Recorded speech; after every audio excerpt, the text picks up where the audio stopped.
My name is Alton Grizzle and I work for UNESCO in Paris. I coordinate UNESCO's global program on media and information literacy. I'm also a focal point for gender equality in and through the media. I'm very passionate about media and information literacy. I grew up in Jamaica in an inner city community where there was lots of poverty, guns, drugs, violence, and that was the world that I knew. But I was brought out of that world through education, through development, through development work of different organizations, faith-based religious Christian organizations, but also NGOs and international organizations, like the Inter-American Bank, European Commission, and other development programs that came to my community.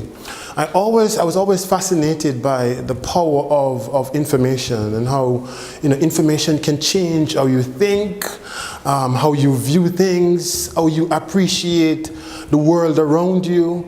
I was always fascinated that though I was in a very poor community, in a small room with many brothers, that there was such a larger world out there. And I wanted to see that world. I wanted to be a part of that world. I felt that there was something in me that could take me into that world, but I didn't know that world. But I knew that somehow that information was out there. And education was that basis for me. I got education, and through education, I started studying, and I studied in the field of music and mathematics. But then eventually I started studying technology and information and journalism. And it opened a new world of fascination for me when I came across this field of media and information literacy, because it's so important. It's so important, especially in the 21st century. I spoke to you about when I was a child. When I was a child, internet wasn't so widespread. Internet only started going off in the 1990s and 2000. So then it was just the traditional media, radio and television and newspaper.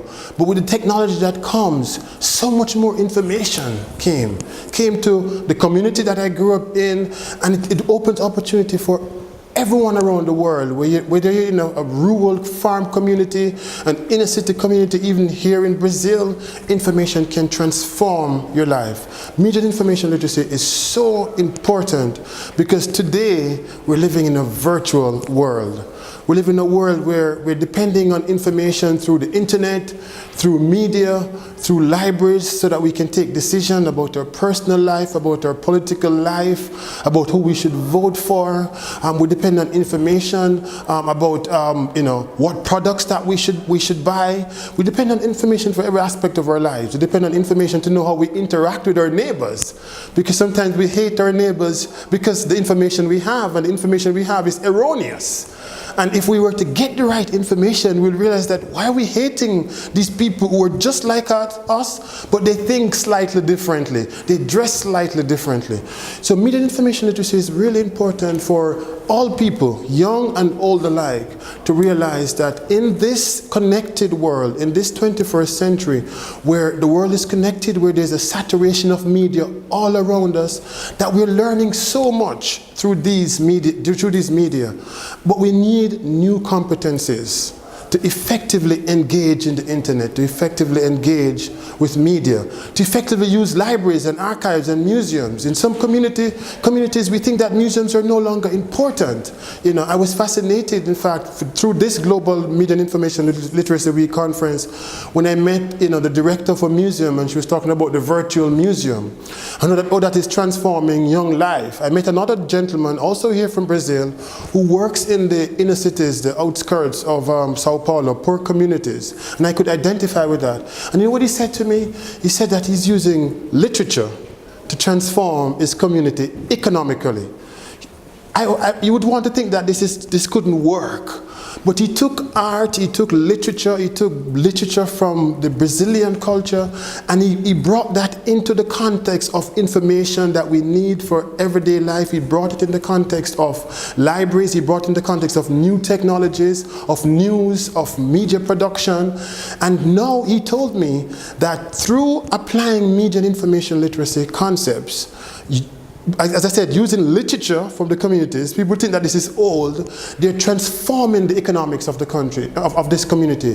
These people who did not have jobs, they can now find jobs, and they're using something that even young people would think that we cannot use. This is why media and information literacy competencies are so important. There are many other reasons. I was also told here in Brazil, because it's important that we're here in Brazil, that the notion of privacy is not known in Brazil. That young people, they go on the internet and they just do anything, they just click, they just share, and they're just not thinking about what they're doing. But media and information literacy is to develop wise clicking by young people. You can't just click because you like something. You need to study this information. You need to critically analyze the content. Is it authentic? Who is writing this content? Who is benefiting from this? If I click, am I hurting somebody by clicking and sharing this? Because maybe this is propaganda. Media and information literacy give people these competencies is to give them the confidence to understand that they have a right to privacy and they need to protect their privacy. They need to understand that big business is important to promote economic development and to create jobs, and so nothing is wrong with private enterprises. We promote that as a part of development, but we also recognize that governments and big business should not abuse the rights of people, whether they're poor, middle income, or rich. So media and information literacy is also empower people to protect their rights, understand what their rights are, whether it's online or offline. Media and information literacy can empower people to be able to engage with media and technology, to promote their rights, to promote equality, to promote peace and tolerance across the globe. Essentially, media and information literacy is about critical thinking.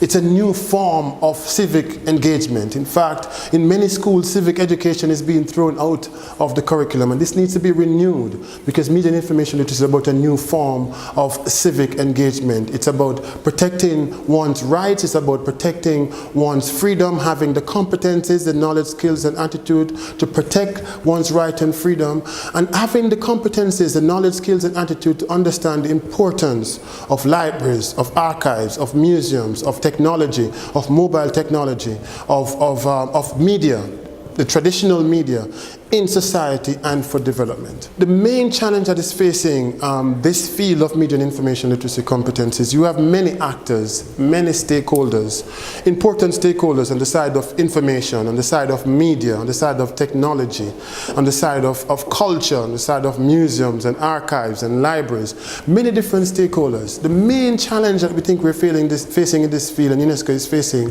is to bring all these stakeholders together. It's like trying to promote peace in a world where there's so much conflict and hate and polarization. The same thing is happening, in fact, unfortunately, in some aspects of development, because these individual stakeholders, they have their different points of view, their different perspective, and this is fine. But what we're saying, we must find common grounds. UNESCO is promoting this global initiative that is linked to culture, and it talks about, let us agree to disagree.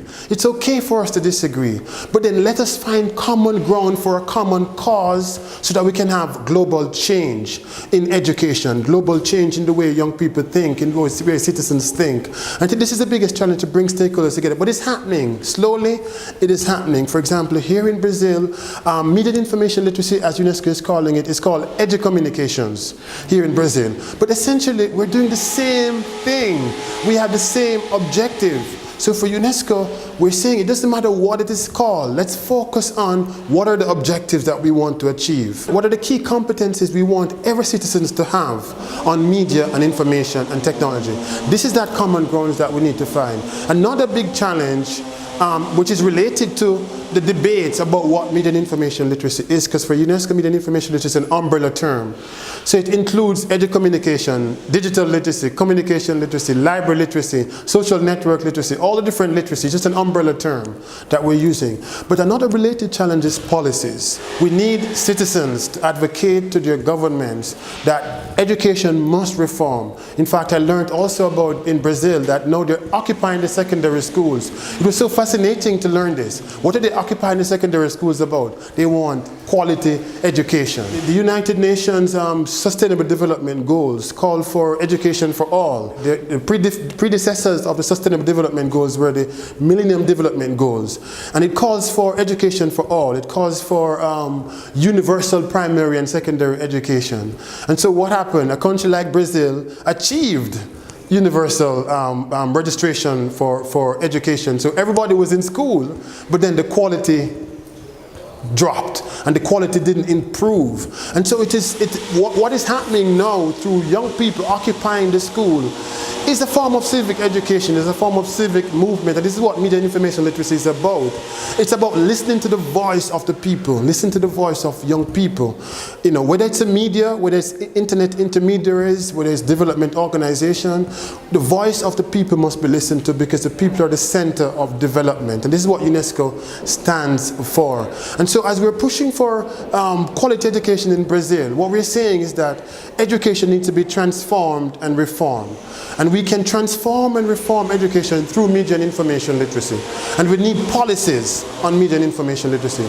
We need national policies. We need policies at the government level. We need policies for media organizations. We need policies in libraries. We need policies across stakeholders. Not just the government, but all stakeholders need to be developing integrated and a crossing of policies across different sectors, whether it's the culture sector, the education sector, the information technology sector, the communication and media sector, whatever sector it is, whatever ministry it is, we need policies on media and information literacy. This is the second biggest challenge we're facing to move this global initiative forward. The message I want to give to all citizens listening to this video, young, old, everyone, young at heart, is that media and information literacy is literacy. It's not a choice between being able to read, write, and compute. Those are very important and essential for all citizens. But we're saying media and information literacy is a new form of literacy. It's not a choice between the two. It's together. Media and information literacy is a new form of literacy. Media and information literacy is literacy. It can be done and it must be done, and globally we must push forward to make this happen. We must push forward. Governments will not say we cannot find the money to make our people literate. They're given this priority, but they're leaving out an important component, because people are learning through the internet, they're learning through the media, they're learning through libraries, they're learning through all forms of media. And so we need to give them these new competencies. So the message is media and information literacy is literacy, and we must push for media and information literacy for all. There's no education for all without media and information literacy for all. There's no real freedom without media and information literacy for all. There's no real access to information if there's no media and information literacy for all. Because if people have access to information and technologies and do not have the competencies to critically engage with the new information and the technology, then there's no real access to information. Media and information literacy for all is necessary.